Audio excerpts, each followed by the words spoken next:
Indicator में हम लोग पीएच पेपर का यूज करते हैं। यूनिवर्सल इंडिकेटर में पीएच पेपर को जो है, पीएच पेपर अभी जानेंगे पीएच पेपर के बारे में, just wait a moment. PH paper को यूनिवर्सल इंडिकेटर के रूप में यूज किया जाता है। पर यूनिवर्सल इंडिकेटर है क्या? हमने इंडिकेटर पढ़ा, इंडिकेटर क्या था? वैसा सब्सटेंस था जो डिसाइड करे कि एसिड है या फिर बेस है। किसके आधार पे? कलर चेंज होने के आधार पे। कलर चेंज होने के आधार पे जो जनरल इंडिकेटर था। अब उसके बाद पढ़ा ऑल्फैक्टरी, इसमें स्मेल का चेंजिंग होता था। इसमें क्या होता है, इसमें क्या होता है, ये डिटरमाइन करता है कि कोई सॉल्यूशन एसिड है या फिर बेस है या फिर न्यूट्रल है। साथ ही साथ सबसे इंपॉर्टेंट, साथ ही साथ ये स्ट्रेंथ को भी पता लगाता है, स्ट्रेंथ ऑफ एसिड या फिर बेस। एसिड या बेस के स्ट्रेंथ को पता लगाता है। इट्स डिटरमाइन, ये क्या करता है? डिटरमाइन। मेनली काम इसका यही है। एसिड बेस तो पता करबे करेगा, उसके स्ट्रेंथ को पता लगाएगा। एसिड का कितना मजबूत है, स्ट्रेंथ मतलब मजबूत, कितना मजबूत है, कमजोर एसिड है कि मजबूत है। बेस कैसा है? थोड़ा सा कमजोर है, ज्यादा मजबूत है, बहुत मजबूत है। एसिड पूरा मजबूत है, उसका स्ट्रेंथ पता लगाता है कितना मजबूत है। आपने पढ़ा होगा स्ट्रॉन्ग एसिड और वीक एसिड फर्स्ट पार्ट में, आपने पढ़ा होगा स्ट्रॉन्ग बेस और वीक बेस सेकेंड पार्ट में, इसलिए कह रहा हूं फर्स्ट पार्ट और सेकेंड पार्ट इंपॉर्टेंट है। स्ट्रेंथ का पता लगाने के लिए पीएच स्केल का यूज किया जाता है। वही पीएच पेपर जो हमने बात कर रहा था, उस पीएच पेपर के बारे में अभी थोड़ा सा जानते हैं। ओके, जानेंगे जानेंगे पीएच स्केल के बारे में। पीएच स्केल एक तरह का इमेजिनरी स्केल है, काल्पनिक स्केल है। वास्तव में कोई स्केल नहीं मिलता है आपको। पीएच पेपर मिलेगा, उसमें स्केल जैसा बना रहता है, इमेजिनरी टाइप का स्केल है। जो 1909 ईस्वी में एक साइंटिस्ट सोरेनसन नामक साइंटिस्ट थे, उसने इस स्केल को डिवाइज्ड किया था। सोरेनसन डिवाइज्ड दिस स्केल, ठीक है। इस स्केल को सोरेनसन ने डिवाइस किया था, जिसमें क्या किया था, उसने क्या किया था? एसिड और बेस के स्ट्रेंथ को रिप्रेजेंट किया था। किसके स्ट्रेंथ को? एसिड या और बेस, एसिड एंड बेस के स्ट्रेंथ को रिप्रेजेंट किया था। किसके यूज से? किसका यूज करते हुए? हाइड्रोजन आयन, H+ आयन के कंसेंट्रेशन को यूज किया था। हाइड्रोजन आयन कंसेंट्रेशन का यूज करके उसने स्केल बनाया था, जिससे पता चलता था कि एसिड कितना स्ट्रेंथ है एसिड का। हाइड्रोजन आयन कंसेंट्रेशन का उसमें यूज किया, H+ आयन कंसेंट्रेशन का। फर्स्ट पार्ट में आप H+ आयन के बारे में बढ़िया से पढ़ लिए होंगे। ओके, ये हाइड्रोजन आयन कंसेंट्रेशन को मेजर करने का एक अच्छा तरीका था। हाइड्रोजन आयन कंसेंट्रेशन से ही पता चलता था कि एसिड है फिर बेस है, क्योंकि हम लोग पढ़े थे कि एसिड वाले में कि एसिड हाइड्रोजन आयन देता है। और स्ट्रॉन्ग एसिड किसको कहेंगे? कि किसको पढ़े थे हम लोग? क्या पढ़े थे? स्ट्रॉन्ग एसिड जो बहुत ज्यादा हाइड्रोजन आयन दे, वीक एसिड बहुत कम हाइड्रोजन आयन दे। मतलब हाइड्रोजन आयन जो इसका कंसेंट्रेशन अगर अधिक होगा तो बढ़िया एसिड होगा, स्ट्रॉन्ग एसिड होगा। अगर हाइड्रोजन आयन कंसेंट्रेशन लो होगा तो वो क्या होगा? वीक एसिड होगा। इसी से स्ट्रेंथ पता चल रहा था। H+ आयन कंसेंट्रेशन पूरा बिल्कुल लो चला जाएगा, न्यूट्रल से अगर और भी पीछे चला जाए, वो हाइड्रोक्साइड आयन कंसेंट्रेशन के रूप में काम करेगा। हाइड्रोक्साइड आयन कंसेंट्रेशन बेस के लिए वर्क करेगा। अगर हाइड्रोक्साइड आयन कंसेंट्रेशन ज्यादा होगा तो strong base, hydroxide ion concentration कम होगा तो वीक बेस। हमने पढ़ा था ना इस स्ट्रॉन्ग बेस और वीक बेस, उसी आधार पे यहाँ पे यूज होने वाला है। इसमें जो पीएच है, इसका मीनिंग समझते हैं, जो कि मैंने कहा तक मैं बताऊंगा। इसमें जो पीएच है, इसका फुल फॉर्म है पोटेंज हाइड्रोजन। पोटेंज हाइड्रोजन, पोटेंज एक ग्रीक वर्ड है। पोटेंज एक ग्रीक वर्ड है जिसका मीनिंग होता है पावर। यानी कि पीएच का मीनिंग क्या हो गया? Power of hydrogen. Power of hydrogen, hydrogen का पावर। हम यहाँ पे हाइड्रोजन का पावर ही तो देखेंगे। हाइड्रोजन का पावर ज्यादा होगा तो बढ़िया एसिड, कम होगा तो एसिड नहीं है। अब एक स्केल पे ये मेजर किया जाता है, इसलिए इसको कहते हैं पीएच स्केल। स्केल है तो कुछ वैल्यू होगा, यहां से यहां तक का नंबरिंग। तो स्केल पे नंबरिंग है लेके 0 से 14 तक का, 0 से 14 तक का। अब ये स्केल है, ना कि कोई नापने का तरीका, बस स्केल में नंबर है सिर्फ। ओनली नंबर्स, इसमें सिर्फ न्यूमेरिकल्स हैं, सिर्फ नंबर्स इसमें रिप्रेजेंट है, इसका कोई यूनिट नहीं होता है, इसलिए ये ध्यान रखना है, नो यूनिट्स, कोई यूनिट नहीं है नापने का, बस नंबर को डिपेंड करता है, एक है कि दो है, पूछेगा पीएच पावर या पावर ऑफ हाइड्रोजन कितना है तो बताना है 2 3 4 5 6 7 14 तक रहेगा, 0 से लेके 14। अब इसमें जानेंगे कहाँ पे एसिड ज्यादा अच्छा होगा, स्ट्रांग होगा, किस नंबर पे और किस नंबर पे कम होगा, किस नंबर पे बेस होगा और किस नंबर पे न्यूट्रल होगा। अब इसके रूल को थोड़ा देखें, पीएच स्केल को। अभी हम पीएच स्केल बना के भी आपको दिखाने वाले हैं, लेकिन उससे पहले जानिए कि एसिड कब होगा, बेस कब होगा। हमने देखा कि पीएच स्केल में 0 से 14 तक का रेंज रहता है। इसका range, what is the range of pH scale, तो लिखना है 0 to 14। अब अगर पीएच 7 के बराबर है, 0 14 का आधा करेंगे तो 7 के बीचों बीच 7 पड़ता है, एकदम बीच में। तो अगर पीएच उसका 7 है, ध्यान देना है, अगर पीएच 7 है, पीएच इज इक्वल टू 7, अगर पीएच 7 है तो वह सॉल्यूशन क्या होगा, एकदम बीच में है। इसका मतलब क्या होगा, ना एसिड होगा ना बेस होगा, तो सॉल्यूशन इज न्यूट्रल। ध्यान देना, अगर pH इक्वल टू 7 है तो सॉल्यूशन इज न्यूट्रल। लेकिन अगर pH 7 से अधिक है, पहले कम पे बात करते हैं, अगर pH 7 से कम है, यानी कि 7 से कम 6 5 4 4 3 2 1 0 तक, 0 तक 6 से लेके 0 तक, तो अगर pH 7 से कम है, यहाँ लिखे है ना pH स्मॉलर देन 7, यानी कि 0 से लेके 6 तक की बात हो रही है, तो सॉल्यूशन कैसा होगा, वो एसिडिक होगा, एसिडिक नेचर का होगा, यानी कि एसिड होगा, यानी कि एसिड होगा। अगर pH अब ध्यान देना है, अगर pH ग्रेटर देन है, यहाँ ग्रेटर देन 7 है तो बेसिक होगा। ग्रेटर देन 7 कहने का मीन्स 8 से लेके 14 तक, यहाँ पे स्मॉलर देन 7 कहने का मीन्स 0 से लेके 6 तक, ये समझना है। तो इस रेंज में जो होगा वो एसिडिक होगा, इस 7 में तो न्यूट्रल हो गया और 8 से 14 में बेसिक हो गया। अब pH अगर 0 1 2 3 रहे, चलिए 4 5 6 यहां तक ये एसिडिक है, ये सारे एसिडिक नेचर के होंगे 0 से 6 तक का।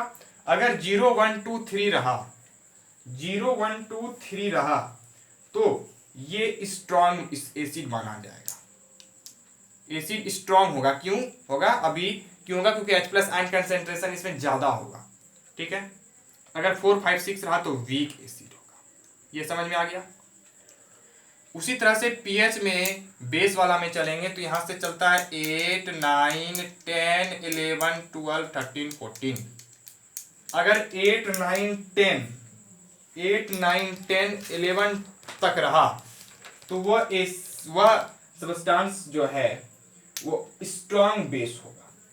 11 क्या होगा, 11 12 13 14 ये स्ट्रॉन्ग बेस होगा।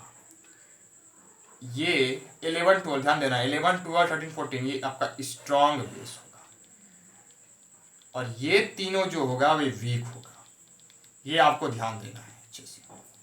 अब यहाँ पे आप क्या गौर कर रहे होंगे कि जितना pH अगर लोअर हो, जितना कम pH हो, लोअर द pH कम होगा तो एसिड क्या होगा, स्ट्रॉन्गर होगा। जितना लोअर जाते जाएंगे, 3 स्ट्रॉन्गर एसिड है, स्ट्रॉन्ग है, 2 उससे और स्ट्रॉन्ग हो गया, 1 और स्ट्रॉन्ग हो गया, 0 तो एकदम पूरा स्ट्रॉन्गेस्ट हो गया। तो जितना लोअर जाएंगे स्ट्रॉन्गर द एसिड स्ट्रॉन्ग होता जाएगा, स्ट्रॉन्गर द एसिड। यहाँ क्या ध्यान देना है कि जितना हाइयर pH होगा, pH बढ़ रहा है, इसमें pH घट रहा है। अगर pH 11 स्ट्रॉन्ग है, 12 और स्ट्रॉन्ग हो गया, 13 और स्ट्रॉन्ग है, 14 तो पूरा स्ट्रॉन्ग हो गया। यानी कि pH जितना हाइयर होगा तो बेस भी स्ट्रॉन्गर होगा, बेस भी स्ट्रॉन्गर द बेस स्ट्रॉन्ग होता चला जाएगा। अब हम आपको स्केल बना के जल्दी से दिखा देते हैं। यहाँ पे pH स्केल बना दिए हैं। pH स्केल के अलावा लेवलिंग भी है, लेवलिंग को ज्यादा समझना है। pH स्केल में तो कुछ है ही नहीं, एक स्केल बना देना है, 0 1 2 3 4 5 6 7 यहाँ से 0 से 14 तक यहाँ पे लिख देना है। मेन है आपका लेवलिंग में कहाँ पे क्या हो रहा है उसको दिखाना है, एवरी लेबलिंग थोड़ा सा और बाकी है, इसमें थोड़े से और लिखेंगे, पहले इतना समझिए क्योंकि स्टेप बाय स्टेप ज़्यादा समझ में आएगा। हमने कहा पीएच वैल्यू 0 to 14 जो बता दिया है वो एक स्केल के रूप में दिखा दिया, कुछ था नहीं पीएच स्केल में, बस लेबलिंग समझना है कहाँ क्या हो रहा है। तो सबसे पहले देखेंगे जो हमने बताया कि 7 पे न्यूट्रल है, यहाँ पे देखिए 7 बीच में है, उसको हमने एरो देख लिखा है 7 पे क्या है, न्यूट्रल है, समझ गए। अब हमने बताया कि 7 से जो कम होगा पीएच स्मॉलर देन 7 वो एसिड होगा, तो यानी कि 0 से 6 तक ये एसिड हो गया, ठीक है। देख लीजिए एसिड है 0 से लेकर 6 तक, एरो दिखा रहा है। इसी तरह से आपको कॉपी में भी एरो बढ़िया से करके दिखाना है, शो बढ़िया से होना चाहिए, कि बढ़िया से शो होना चाहिए। अब देखिए pH ग्रेटर देन 7 यानी कि 8 से लेकर 14 तक ये सभी क्या होंगे, बेस होंगे। तो यहाँ पे एरो से दिखा दिया है कि यहाँ से यहाँ तक आपका बेस है, ठीक है। अब इसी में कब स्ट्रॉन्ग मानेंगे कब वीक मानेंगे, अगर pH बहुत कम होगा एसिड में, एसिड की बात करें, एसिड की बात करें, pH अगर बहुत कम होगा तो वह स्ट्रॉन्ग होगा। हमने लिखा लोअर द pH, इसके पहले बताया था, उसको सेंटेंस को याद रखना है, lower the pH stronger the acid. Lower pH मतलब बहुत कम, 0 1 2 3, 0 1 2 3 तक का देखना है, देखिए, ठीक है। तो ये सारे क्या होंगे आपके स्ट्रॉन्ग एसिड होंगे, और बाकी जो इधर बच गए 4 5 6 ये आपके वीक एसिड के अंतर्गत आएंगे, ठीक है। और बेस में क्या क्या है कि हाइयर द pH, बेस में थोड़ा उल्टा, higher the pH stronger the base. अगर इसका pH ज्यादा हाइयर होगा तो वो क्या होगा, स्ट्रॉन्ग बेस होगा, यानी कि हाइयर मतलब 11 12, ध्यान से देखना है, 11 12 13 14 ये सारे स्ट्रॉन्ग बेस हैं, और इधर 8 9 10 आपके वीक बेस हैं। इतना समझ गए। अब यहाँ पे H+ आयन कंसेंट्रेशन दिखाते हैं।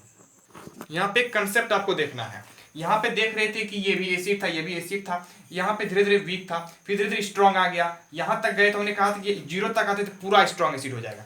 इधर क्या हो रहा है, स्ट्रॉन्गर बढ़ रहा है, 0 तक आते थे बहुत stronger, lower the pH stronger the acid, pH नीचे चलते जाएंगे एसिड स्ट्रॉन्गेस्ट होता जाएगा। यानी कि यहाँ पे एसिडिक जो नेचर था, एसिड का जो नेचर था वो कम था, फिर ज्यादा हो गया, यहाँ तक में बहुत ज्यादा हो गया, यहाँ तक बहुत ज्यादा हो गया। यानी कि एसिड का नेचर इधर जाने पे क्या हो रहा है, इस तरफ जाने पे क्या हो रहा है, यहाँ से इस तरफ जाने पे बढ़ रहा है। तो यहाँ से एरो दिखाना है, यहाँ से आपको एरो दिखाना है इंक्रीजिंग एसिडिक नेचर, ये 7 के बाद से एसिडिक नेचर इस तरफ इंक्रीज हो रहा है। लेकिन वही दूसरी तरफ इधर स्ट्रॉन्ग बेस है, यानी कि बेस ज्यादा अच्छा इधर है, यानी कि बेसिक का नेचर इधर ज्यादा अच्छा है, इधर कम है। तो यहाँ पे उल्टा है कि ये इस तरफ इंक्रीजिंग हो रहा था एसिडिक नेचर, इधर क्या होगा, इस तरफ इंक्रीजिंग होगा basic nature, increasing basic nature इस तरफ इंक्रीज हो रहा है। अब यहाँ पे H+ आयन कंसेंट्रेशन हम करके दिखाते हैं, देखिए समझिए, यहाँ पे इंक्रीजिंग एसिडिक नेचर इस तरफ इंक्रीज हो रहा है। इसका मतलब एसिडिक नेचर बढ़िया कब होगा, जब ज्यादा H+ आयन दे, वही ना स्ट्रॉन्ग एसिड है, जो कि हमने फर्स्ट पार्ट में बढ़िया बता दिया है। तो H+ आयन कंसेंट्रेशन देने का क्षमता बढ़ रहा है ना, एसिडिक नेचर बढ़ रहा है, इसका मतलब H+ आयन की संख्या क्या हो रहा है, बढ़ रहा है। इधर एसिडिक नेचर बढ़ रहा है तो इधर ही H+ आयन का कंसेंट्रेशन बढ़ेगा। इसी एरो में हमने लिखा है increasing H+ ion concentration, arrow इस तरफ है, यानी कि इधर से इधर जाने पे क्या हो रहा है, H+ आयन का कंसेंट्रेशन इंक्रीज हो रहा है। लेकिन अगर बेस है तो बेस में तो H+ आयन नहीं होता है, वहां OH- आयन होता है। बेस का नेचर इधर बढ़ रहा है तो OH- आयन का कंसेंट्रेशन क्या होगा, इस तरफ बढ़ेगा, एरो इसी तरफ है। तो ये याद रखना है किधर H+ आयन का कंसेंट्रेशन इंक्रीज होगा और किधर OH- आयन का कंसेंट्रेशन इंक्रीज होगा। अब यहाँ पे थोड़ा सा OH- और यहाँ पे H+ आयन करके दिखाते हैं। अब अगर H+ आयन का कंसेंट्रेशन इधर इंक्रीज हो रहा है तो आम बात है कि H+ आयन कंसेंट्रेशन बढ़ेगा तो OH- आयन का कंसेंट्रेशन घटेगा। जब भी H+ आयन कंसेंट्रेशन बढ़ेगा तो उसका उल्टा क्या है, OH- घटेगा।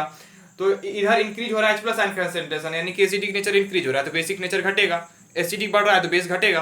तो बेस का नेचर क्या है, डिक्रीजिंग OH- कंसेंट्रेशन, इधर OH- आयन का कंसेंट्रेशन घट रहा है और इधर OH- आयन का कंसेंट्रेशन बढ़ रहा है। यानी कि ध्यान रखना है कि इधर OH- आयन का कंसेंट्रेशन बहुत है, यहाँ तक में इधर इधर इधर बहुत कम है, और यहाँ से आने तक में घट रहा है, और इसके बाद जो जाएंगे तो यहाँ पे OH- आयन का कंसेंट्रेशन बढ़ रहा है। अब यहाँ दूसरा देखिए डिक्रीजिंग H+ आयन कंसेंट्रेशन, इधर H+ आयन कंसेंट्रेशन क्या हो रहा था, बढ़ रहा था, क्योंकि एसिडिक नेचर बढ़ रहा था। यहाँ क्या हो रहा है, बेस जा रहा है, तो बेस में OH- आयन बढ़ेगा तो H+ आयन क्या होगा, घटेगा, ठीक है ना। इधर बहुत कम है H+ आयन का कंसेंट्रेशन, क्योंकि ये बहुत अच्छा बेस है, बेस बहुत अच्छा है, जिसमें OH- आयन बहुत अच्छा होगा, लेकिन H+ आयन बहुत कम होगा, नहीं होगा कहिए। तो H+ आयन कंसेंट्रेशन लगभग नहीं है, लेकिन यहाँ तक में नहीं है, और यहाँ तक में लगभग नहीं है। यहाँ पे H+ आयन मिला, यहाँ पे H+ आयन मिला, यहाँ पे H+ आयन, यहाँ पे बहुत अच्छा H+ आयन है। जितना भी एसिड आया H प्लस आयन इधर बढ़ता गया, यानी कि यहां से यहां तक टोटल जाने में हमने कहा था ना ये H प्लस आयन के कंसेंट्रेशन पर बेस्ड है। यहां से यहां तक टोटल जाने में देखें तो H प्लस आयन का कंसेंट्रेशन, H प्लस आयन यानी कि H प्लस आयन का संख्या इंक्रीज कर रहा है। मेन आपका पीएच इसके यही है। इसको आप क्या कीजिए, स्क्रीनशॉट लीजिए या फिर पॉज करके कॉपी में बनाइए। यानी कि H प्लस आयन कंसेंट्रेशन अगर पीएच का वैल्यू वहां पे देखिए, H प्लस आयन कंसेंट्रेशन इधर बढ़ रहा है, यानी कि पीएच कम है तो H प्लस आयन कंसेंट्रेशन ज्यादा होगा, पीएच ज्यादा होगा तो H प्लस आयन कंसेंट्रेशन कम होगा। यानी कि कह सकते हैं कि पीएच यहाँ पे लिख रहे हैं, फिर इसको मिटा देंगे, आप इसको स्क्रीनशॉट ले लीजिएगा। पीएच इनवर्सली प्रोपोर्शनल है किसके, H प्लस आयन के कंसेंट्रेशन के, H प्लस आयन से H प्लस आयन के कंसेंट्रेशन से इनवर्सली प्रोपोर्शनल है। कैसे है, क्योंकि पीएच अगर कम है तो H प्लस आयन बहुत ज्यादा है यहाँ पे क्योंकि एसिड है, और पीएच बहुत ज्यादा है तो H प्लस आयन बहुत लगभग नहीं है क्योंकि ये बहुत अच्छा बेस है। ठीक है, ये समझ गए। अब इसको आप यहाँ पे स्क्रीनशॉट जल्दी से ले लीजिए पाउच करके।